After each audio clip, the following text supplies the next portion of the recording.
네, 매크로 이슈 짚어보고 시장 진단까지 도와드리도록 하겠습니다. 매크로인사이트 황호봉 대신자산운용 글로벌 솔루션 본부장 모셨습니다. 본부장님 안녕하세요. 반갑습니다. 네, 안녕하십니까. 네, 어제 있었던 9월 FOMC 이야기 살짝 해봐야겠죠. 일단 경제 전망은 비둘기적이었고 파월 의장의 발언은 매파적이었다. 지금 이 파월 의장 발언을 두고 여러 가지 의견이 엇갈리고 있는 상황입니다. 네. 본부장님께서는 어떻게 해석하셨어요? 네. 사실 이제 FOMC를 앞두고서 이제 이런저런 예상도 해보고 시나리오도 사실은 좀 씁니다. 시나리오 네. 쓰고 이제 그래야지 저희는 이제 투자 준비를 또 하기 때문에 그렇게 진행을 하는데요. 이번에는 사실 예상했던 부분, 예상하지 못했던 부분이 한 절반 됐던 것 같고, 개인적으로는 파월 의장이 하고 싶지 않았던 금리 인하를 하지 않았나 이런 생각을 좀 하게 됐습니다. 예상했던 부분부터 먼저 말씀을 드리면 뭐 다 누구나 아시듯이 25bp 인하를 할 것이다. 그 다음에 트럼프 책사였던 스티브 마이런이 들어오면서 한 50bp 정도를 주장할 것이다.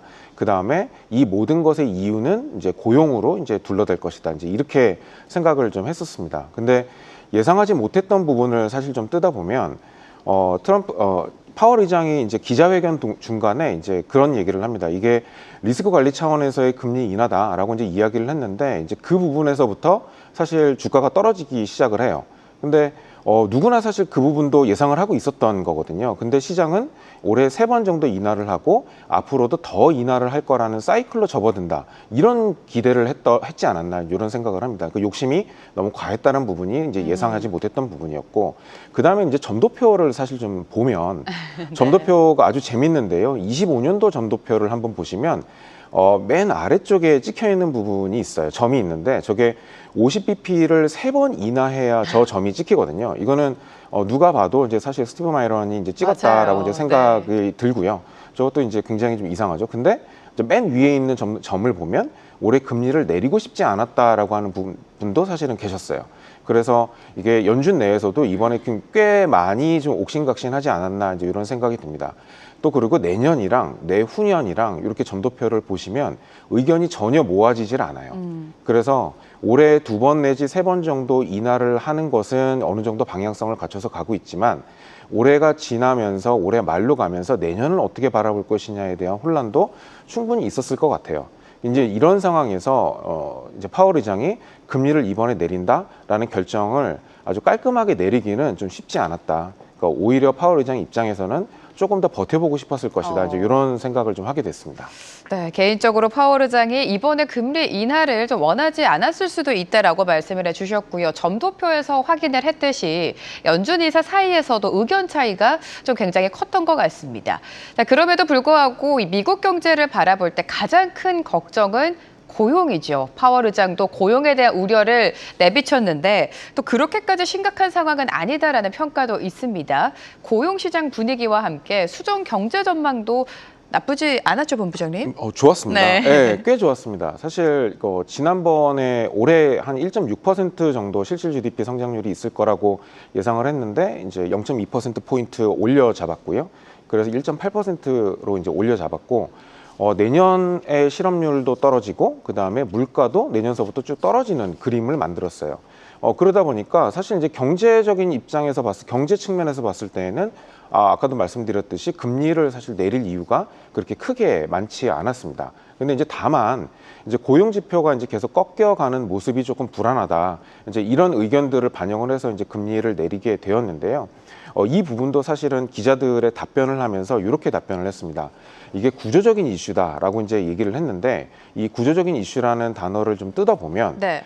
장기적으로는 이제 AI가 구조적인 노동시장의 변화를 만들어내겠죠. 근데 단기적으로 봤을 때는 이거는 이민 정책이 구조적인 이슈를 만들어냅니다. 그래서 사실 파월 의장의 속내를 감히 예측을 해보자면 나는 여지껏 되게 잘했는데 굉장히 잘했는데 트럼프 대통령이 들어와서 지금 상황이 이렇게 됐다라는 거를 좀 한 단어로 좀 함축하지 않았나 이런 생각이 들어요. 그리고 그게 숫자로 나타나는 부분은 단기 금리는 떨어지는데 장기 금리는 오히려 떨어지지 않고 올라가는 부분. 그래서 장단기 금리 차가 조금 더 벌어지는 부분에 있어서 이게 경제가 괜찮으니까 네. 이제 그런 부분이 숫자로 반영이 되는 것 같습니다. 네, 이렇게 9개월 만에 금리 인하가 단행이 됐습니다. 올해도록 중금리가 유지가 되면서 주택시장 둔화에 대한 우려도 컸었고요. 파월 의장 역시 부동산 시장을 언급하기도 했습니다.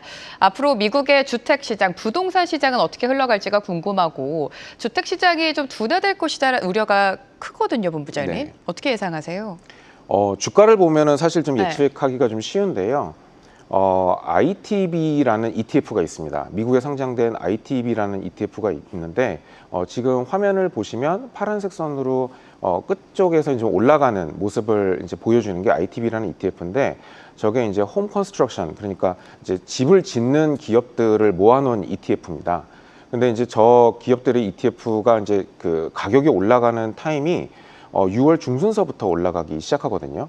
그러니까 금리 인하가 하반기에 가시화되면서부터 단기 금리, 그러니까 2년짜리 금리는 4%에서 3.5%까지 급하게 떨어지고 홈 컨스트럭션 ETF도 이제 상승을 하게 되는 그런 모습을 지금 만들어내고 있습니다.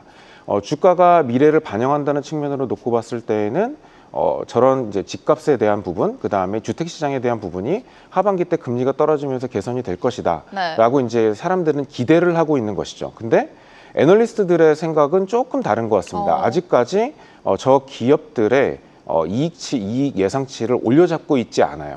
그래서 지금 이제 금리가 이제 되고 나서 이제 다음 달에 이제 기업들의 실적들이 발표되기 시작할 텐데 저기서 이제 저런 기업들의 실적을 좀 올려잡는 가이던스를 올려잡는 모습이 나오지 않으면 그러면 이제 침체로 가겠구나라고 이제 생각을 좀 하셔도 될 것 같습니다. 근데 개인적으로 제 생각에는 많이 좀 회복이 되지 않을까 이렇게 생각을 하고 있습니다. 그 이유가 실질적으로 사실 금리랑 이제 주택 시장의 가격을 놓고 봤을 때에는 단기 금리가 떨어지면 주택 시장은 회복되는 그런 패턴을 보여왔기 때문에 하반기에는 좀 나아질 거라고 생각이 들고 아까 말씀드렸던 저 ITB라는 ETF 그다음에 대표적인 기업으로 레나라는 이제 기업도 있습니다.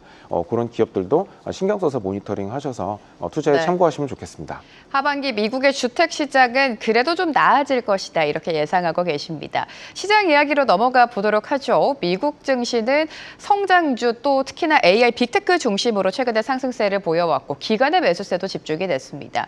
어제 같은 경우에는 그러니까 전거래일이죠. 전거래일 같은 경우에는 파월 의장 발언을 소화하면서 변동성이 큰 모습을 보여줬었는데 간밤에는 또다시 상승으로 마감을 했습니다. 미국 시장의 추가 상승 가능성 어떻게 보십니까? 올해 가장 좀 힘들었던 부분이 뭐냐면은 저는 이제 제가 회사에서 직접 투자도 하지만 이제 해외 매니저들이랑 일도 같이 하고 있는데 해외 매니저들의 성과가 올해 좀 많이 부진합니다. 이제 그 이유가 4월, 5월 달에 미국 증시가 성장주 중심으로 뛰어 올라올 때 그때 해외 매니저들도 성장주에 투자를 많이 하지 못했어요. 이제 그러다 보니까 이제 그 친구들이 이제 포모가 이제 뒤늦게 나타나기 시작해서 증시를 끌어올리는 이제 그런 모습을 이제 만들어냈고 그 친구들이 지금 이제 4분기 때 바라보고 있는 거는 이제 3분기 끝나고 나서 이제 실적 시즌을 좀 바라보고 있습니다.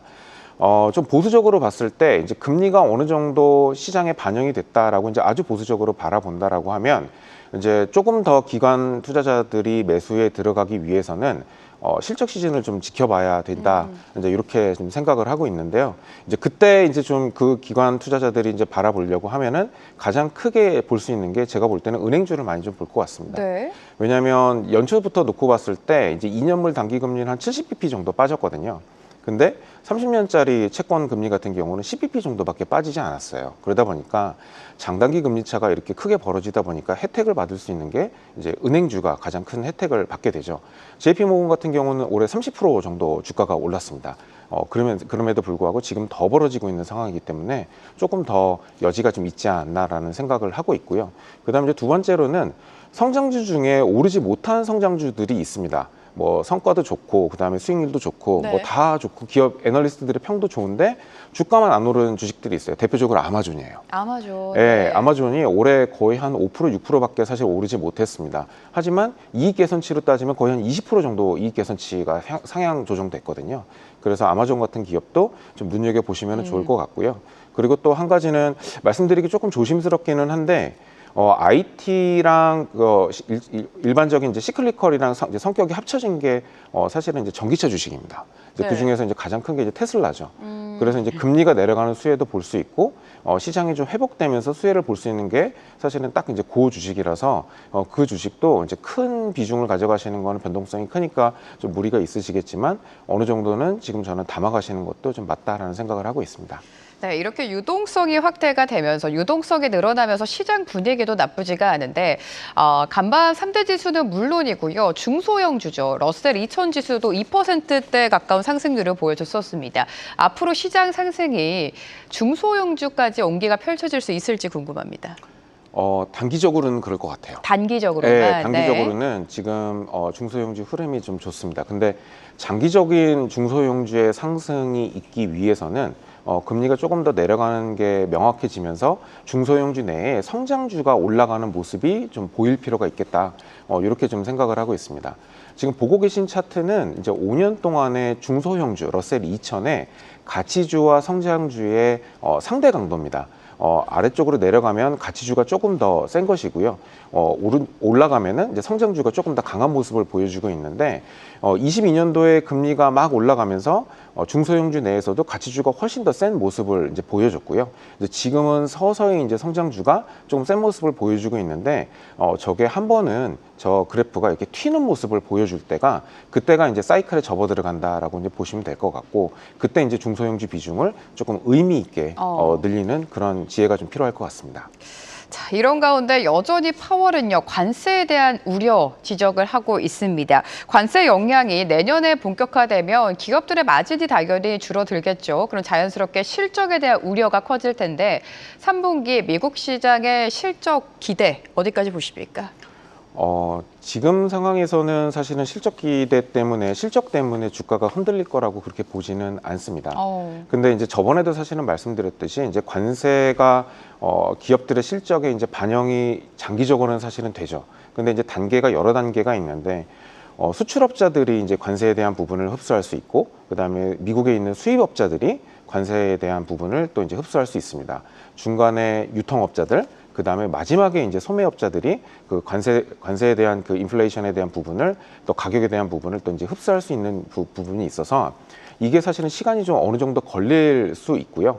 그리고 경기가 앞으로 어떻게 될 것이다라는 부분이 지금 아직까지 확실하지 않은 상황에서 가격을 쉽게 올리기는 좀 어려울 것이다라고 이제 생각을 하고 있어서 기업들의 마진은 조금 줄어들 수 있다라고 이제 저는 생각을 하고 있어요. 그럼에도 불구하고 시장에 대한 분위기가 좋기 때문에 이 분위기에 힘을 얻어서 주식시장은 좀 괜찮지 않을까 저는 이렇게 생각을 하고 있습니다. 네, 3분기 실적에 대한 기대감은 그다지 높은 상황은 아니다라고 말씀을 해주셨고요. 어제 또 중국의 한 보도에 따르면 중국 시장을 위해 맞춤 제작된 엔비디아의 칩 구매를 금지했다라는 이야기가 나왔습니다. 이렇게 엔비디아를 향한 규제가 계속되고 있고 화웨이 같은 경우에는 혁신칩 개발에 성공했다라는 소식까지 전해지는데 미국과 중국의 반도체 패권 전쟁이 계속 이어지고 있지 않습니까? 네. 시장 영향은 어떻게 보세요?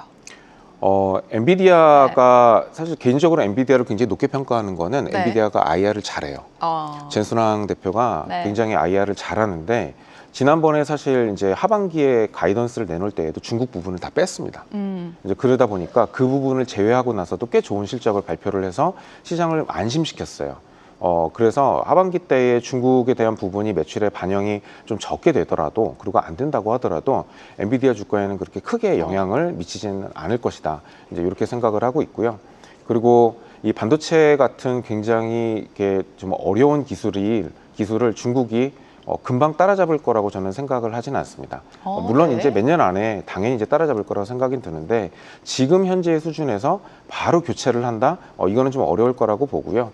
저렇게 된 데에는 추측컨대 관세 협상에서 중간중간에 나오는 잡음이지 않을까 저는 그렇게 생각을 하고 있습니다. 네, 엔비디아 이야기를 조금 더 해보자면 경영난을 겪고 있는 인텔에게 엔비디아가 지금 손을 내밀었습니다. 50억 달러 투자를 하고 칩을 공동으로 개발하겠다는 소식이 전해지면서 인텔 주가는 당연히 급등세를 보였죠. 자, 이번 엔비디아의 결정 우리가 어떻게 해석하면 좋을까요? 어떤 의미일까요? 이게 사실 네. 이제 지난번에 이제 출연했을 때 이제 저한테 말씀 주셨을 때 이제 네. 제가 드렸던 거를 생각을 해보니까 인텔이 정부한테 투자를 받았으면 다른 데서도 분명히 따라서 투자 들어갈 여지가 있다라고 말씀을 드렸는데 그게 엔비디아가 될 줄은 저도 예상은 못했습니다. 맞아요. 네. 못했는데 굉장히 엔비디아 입장에서는 좋은 투자를 하지 않았나 싶어요. 왜냐하면 엔비디아는 진짜 최강의 GPU를 가지고 있고 그 다음에 인텔은 뭐 지금은 조금 저물긴 했지만 CPU의 강자이기 때문에 그 두 회사가 합쳐서 GPU와 CPU를 만들어낸다라고 하면은 이제 그러면 서로 간의 스펙을 완벽하게 맞춰가지고 나오는 제품을 가지고 그러면 이제 AI 서버를 만든다든지 이런 AI 기반의 인프라를 만든다라고 하면 굉장히 좋은 시너지를 내지 않을까 이렇게 생각을 합니다. 그래서 그 부분들이 사실 시장에는 굉장히 영향을 많이 미치는데 어저께 얘기는 하진 않았지만 저는 궁극적으로는 엔비디아가 일부 인텔의 파운드리를 활용하지 않을까 이제 그쪽으로 인텔도 나아가지 않을까 저는 그렇게 생각을 합니다. 관련 거에 따라 가지고 AMD 주가도 빠졌고 그 다음에 TSM 주가도 어저께 좀 내렸습니다. 이게 사실 주식이 이제 그런 부분들에 대한 일부분의 영향을 반영을 한다고 보는 것이겠죠. 네, 이렇게 엔비디아의 인텔 투자 예상 못하신 분들이 더 많을 것 같습니다. 그만큼 엔비디아와 인텔의 앞으로의 시너지 효과 기대해 보도록 하고요. 중국 이야기 다시 넘어가 보도록 하겠습니다. 앞서서 본부장님께서 중국의 AI 경쟁력 물론 있지만 좀 시간이 걸릴 수 있다라고 언급을 해주셨습니다. 최근 마윈이 알리바바에 복귀할 수도 있다는 소식이 전해지고 있고요. 알리바바 역시 자체 측 개발에 속도를 내고 있는 상황입니다. 중국 증시의 전망, 시장 전반적인 전망은 어떻게 보십니까? 하반기 때는 괜찮을 것 같아요. 요즘 굉장히 좋았잖아요. 네, 요즘 굉장히 좋죠. 네, 그래서 저도 중국 비중을 계속 좀 늘려가고 있는 그런 상황인데요. 중국의 지금 지표는 별로 안 좋습니다. 맞아요. 네. 그래서 뭐 고정자산 투자나 그다음에 이제 부동산 투자 다 거의 마이너스나 아니면 마이너스 근처까지 지금 내려가 있는 상황이고 산업 생산도 지금 예상 대비 좀 낮게 나오는 상황입니다. 이러다 보니까 부양책 기대감이 계속 나오고 있어요. 그리고 그 부양책 기대감이 아마 곧 나오지 않을까 이렇게 생각을 하고 있습니다. 그래서 중국 증시가 올라가는 거에 대한 투자 포인트는 이제 부양책 기대감에 따른 투자를 한다라고 이제 그렇게 보시면 될 것 같고 그 다음에 이제 나머지 나오는 호재들은 좀 부가적으로 이렇게 좀 생각해 보시면 될 것 같아서 뭐 항생테크라든지 아니면 중국 본토라든지 뭐 어느 한쪽에 치우치지 말고 좀 골고루 지수에 대한 투자를 좀 하시면 좋지 않을까 이렇게 생각을 하고 있습니다. 자, 이렇게 중국 증시뿐만이 아니라 요즘에 일본 증시 흐름도 좋고요. 한국 증시, 우리 시장도 굉장한 성장세를 보여주고 있습니다. 이렇게 신흥국 중심으로 유동성이 이동하고 있다라는 평가가 많이 나오고 있는데 지금 시점에서 글로벌 자산의 이동 현황과 그 배경은 어떻게 판단하십니까? 지금 3개월 동안의 수익률을 보면 네. 미국이 한 10% 조금 정도 올랐고요. 10% 정도 올랐고 그다음에 유럽은 한 2%도 못 올랐습니다.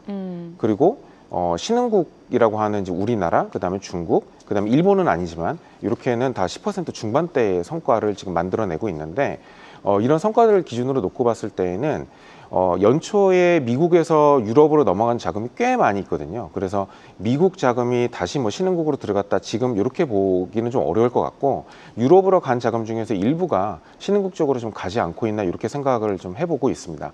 그래서 전반적인 그런 로테이션은 나타나지 않고 있다라고 생각을 하고 있고 일부 좀 약간 미세 조정 정도라고 이제 생각을 하고 있어요.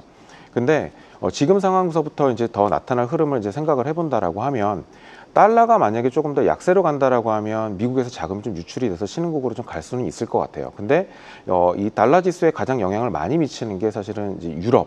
왜 이제 유로고 그 이제 유로 같은 경우는 지금 유럽의 정치 상황이나 경제 상황이 그렇게 좋지가 않기 때문에 유로화가 강세로 갈 여지가 많지 않고 오히려 약세 베팅이 좀 센다라고 하면 달러는 사실은 조금 더 약세로 가기는 좀 어렵습니다. 이제 그러다 보니까 이제 신흥국이나 신흥국 쪽으로 자금이 좀 이동하기는 조금 그렇게 좀 쉽지는 않다. 그래서 지금 상황에서는 신흥국도 펀더멘탈로 좀 올라가거나 이제 이런 상황이 좀 되지 않을까 이렇게 보고 있습니다.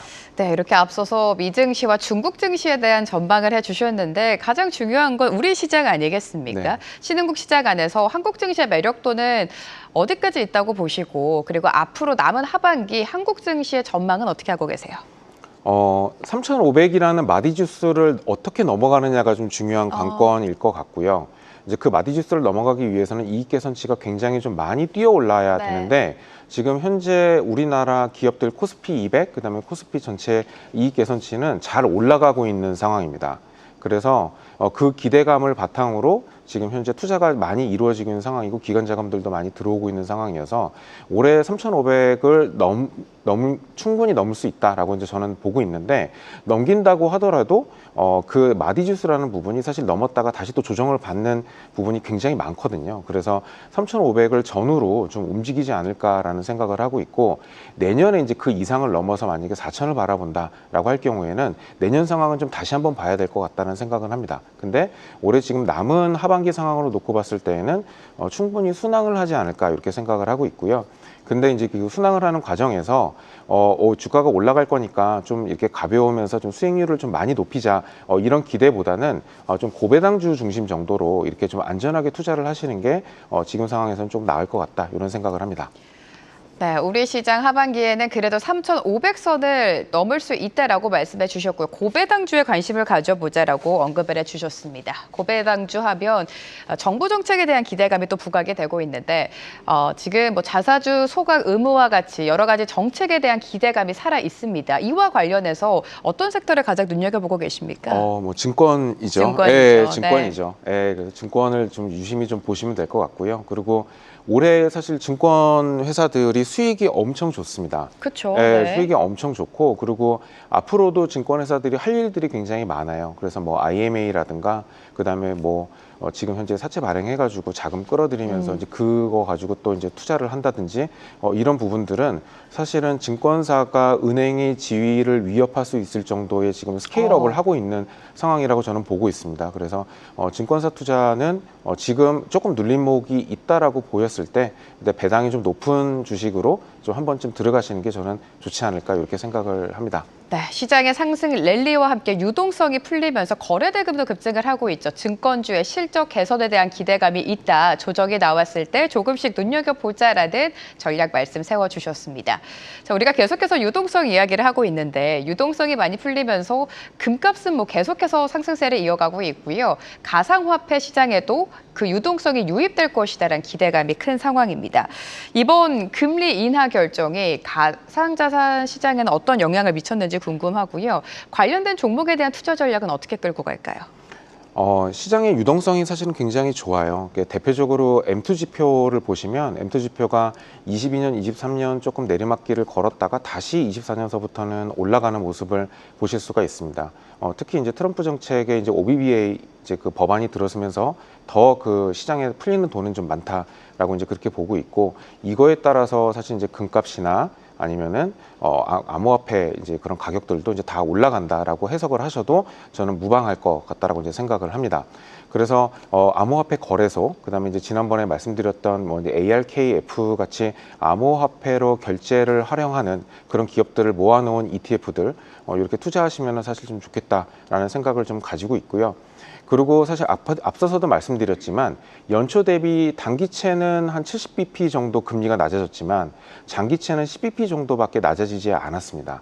그 얘기를 다시 이제 되짚어 보면 장기채에 대한 매수세가 그렇게 크지 않았다라고 사실 보실 수도 있거든요. 그러면 그 자금들이 어디로 갔냐라고 하면 그게 다 금으로 가거나 아니면 암호화폐로 갔다, 이렇게 보실 수도 있어요. 예, 그게 뭐 다는 아니더라도 네. 특히 이제 금 쪽은 이제 그렇게 해석을 할 여지가 충분하다라고 보기 때문에 이쪽에 대한 상승은 앞으로 꾸준히 좀 더 있을 것 같고, 암호화폐는 장기적으로도 좀 상승 여지가 저는 많다라고 생각을 하고 있습니다. 금도 금이지만 암호화폐 상승세는 계속해서 이어질 것이다. 이렇게 예상해 주셨습니다. 매크로인사이트 황호봉 대신자산운용 글로벌 솔루션 본부장과 오늘 이 시간 함께했습니다. 본부장님 감사합니다. 네, 고맙습니다. 계속해서 다양한 경제 이슈를 알고 싶다면 구독과 좋아요, 알림 설정 부탁드립니다. AI 캐스터 권미정이었습니다.